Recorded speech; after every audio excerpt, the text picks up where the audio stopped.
आज दिव्य रश्मि की ओर से महाराणा प्रताप की जयंती मनाई गई पटना के कार्यालय में। हमारे बीच बैठे हैं हमारे पटना के संवाददाता श्री सुबोध कुमार जी। आइए उनसे हम बात करते हैं कि आज जयंती पे यहाँ पर आकर के और हम लोगों के लिए क्या संदेश देंगे। नमस्कार, बहुत बहुत धन्यवाद। आज हम लोग अपने कार्यालय में महाराणा प्रताप सिंह जी की जयंती में हम लोग उपस्थित हुए हैं और आज का दिन कोई आम दिन नहीं है, ये बहुत खास दिन है, क्योंकि वीरों के वीर महावीर, जिस तरह से हम लोग हनुमान जी को कहते हैं उसी तरह से हमारे महाराणा प्रताप जी वीरों के वीर महावीर हैं। और उन्होंने जो हिंदू के लिए किया वो अनंत है, जिसका अंत नहीं हो सकता है कहीं भविष्य में। आज हिंदुत्व को उन्होंने जिस तरह से बचाया है, आज उन्हीं का देन है कि हम भारतवासी गर्व से कह सकते हैं कि हम हिंदू हैं और हमारा देश हिंदू राष्ट्र है जी। तो आज जैसा कि हमारे कहा गया है महाराणा प्रताप जी के बारे में कि उन्होंने बहुत कठिन संघर्ष किया और संघर्ष के बाद वो अपना कारवां आगे की ओर बढ़ाते गए, तो इस पे आपका क्या कहना है? देखिए, जो नेतृत्व करते हैं, एक छोटी सी उदाहरण हम देंगे कि एक परिवार का जो घर का मालिक है, जो पूरे घर को संचालन करता है, उसे परिवार को लेकर के चलने में कष्ट होता है, लेकिन वो आदमी अपने परिवार को नहीं छोड़ता है। उसी तरह से हमारे महाराणा प्रताप जी ने पूरे देश को लेकर चला, पूरी दुनिया को लेकर चला। तो महाराणा प्रताप की जयंती मनाई गई।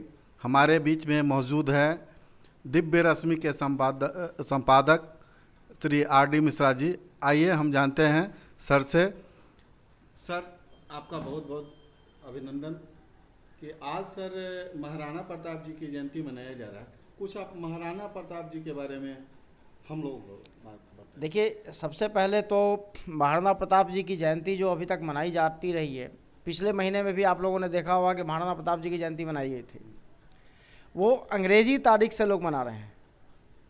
तो जो भारत माता के लिए लड़ा जो व्यक्ति, उनकी जयंती उनके पारंपरिक जन्म दिवस के दिन न होकर अंग्रेजों के जन्म दिवस के दिन हो, ये हमारे लिए दुर्भाग्य की बात है। और महाराणा प्रताप के बारे में जो इतिहास की पुस्तकें बताती है, वो बहुत सारी गलत चीज़ें बताती हैं। न तो कभी महाराणा प्रताप पे अकबर की जीत हुई थी और न ही कभी महाराणा प्रताप जंगलों में भटका करते थे। जिस व्यक्ति का मेवाड़ में 24 दुर्ग पे कब्जा था, उससे महान कभी अकबर हो ही नहीं सकता था। अकबर एक लुटेरा था और महाराणा वीर थे। तो महाराणा परम वीर थे और अकबर लुटेरा था। तो लुटेरा की बात हम महाराणा के साथ करें, कंपेयर करें, तो ये अपमान करने की बात होगी। महाराणा और महाराणा के जो पूरी विरासत रही है, उनके परिवार के लोग रहे हैं, वो सब महान थे। शायद आप लोगों को पता नहीं, जानकारी है कि नहीं है कि महाराणा प्रताप पृथ्वीराज चौहान से भी रिलेटेड हैं। वो दोनों रिश्तेदार थे। इस बार के अंक में हमने बहुत ही क्लियरली लिखा है, इस पे महाराणा प्रताप की पूरी जीवनी लिखी है और उनके पूर्वजों के बारे में भी हमने लिखा है, उनका वंश कितना महान था। और एक और वामपंथियों ने इतिहास के साथ तोड़ मरोड़ कर एक चीज़ और बताया कि महाराणा प्रताप घास की रोटी खाया करते थे, जबकि ये सरासर मिथक है। महाराणा प्रताप ने कभी घास की रोटी नहीं खाई थी। वो घास की रोटी खाने के लिए वो एक्चुअली महाराणा प्रताप गुरिल्ला युद्ध करते थे और गुरिल्ला युद्ध के लिए वो कबीलाइयों के बीच में गए थे। कबीलाइयों के बीच में जाकर उन लोगों के बीच में जब जाएंगे, जैसे आपके पास यदि हम जाते हैं तो हम वहाँ फरमाइश तो नहीं करेंगे ना कि विकास जी आप हमको ये खाना खिलाइए, वो खिलाइए।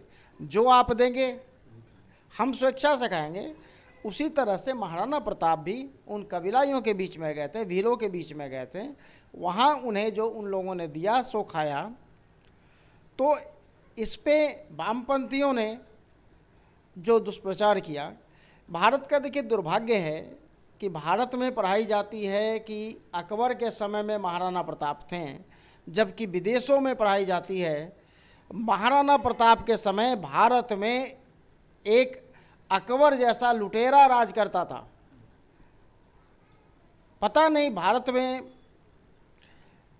कैसे इतिहासकार लोग रहे हैं और कैसे यहाँ के राजनेता हैं जो कि भारत को अपमानित होते हुए देख रहे हैं और फिर भी कोई कार्रवाई नहीं करते हैं। हमारा तो मानना है कि 1947 के बाद से भारत में आज तक कोई भी राष्ट्रवादी नेता पैदा ही नहीं लिया जो राष्ट्रहित की बात करता हो। सारे नेता केवल अपने कुर्सी के लिए और सत्ता के दलाल बने हुए हैं, उनको राष्ट्र से कोई मतलब नहीं है। राष्ट्रीयता क्या होती है, राष्ट्रभक्ति क्या होती है, उनको सीखना हो तो महाराणा प्रताप पृथ्वीराज चौहान से प्रेरणा लें, जो राष्ट्र के लिए ये लोग बलिदान दिया, लेकिन उफ तक नहीं किए। अकबर किस तरह से महाराणा से बड़ा हो सकता है? क्या अकबर ने कभी महाराणा को कब्जा किया? महाराणा को कभी इसने गिरफ्तार किया? नहीं किया। उसके युद्ध में महाराणा की मृत्यु हुई? नहीं हुई। तो फिर वो कैसे महान हो सकता है? एक महाराणा को तो जीत नहीं सका। और मुगलों का भारत पे कब्जा कितना रहा है? सिर्फ 25% भाग में। आज भी देख लीजिए साउथ में कभी मुसलमानों का कब्जा नहीं रहा है।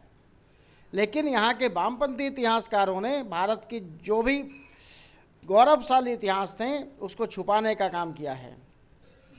आज महाराणा प्रताप का जन्मदिन है। इस दिन हम सभी भारतवासियों से एक ही बात कहेंगे कि उनके गौरव को याद करें, राष्ट्रभक्ति की भावना को जागृत करें। हमसे सर बात करने के लिए आपका बहुत। दिव्य रश्मि मैं विकास कुमार सिंह, दिव्य रश्मि संवाददाता, पटना, बिहार।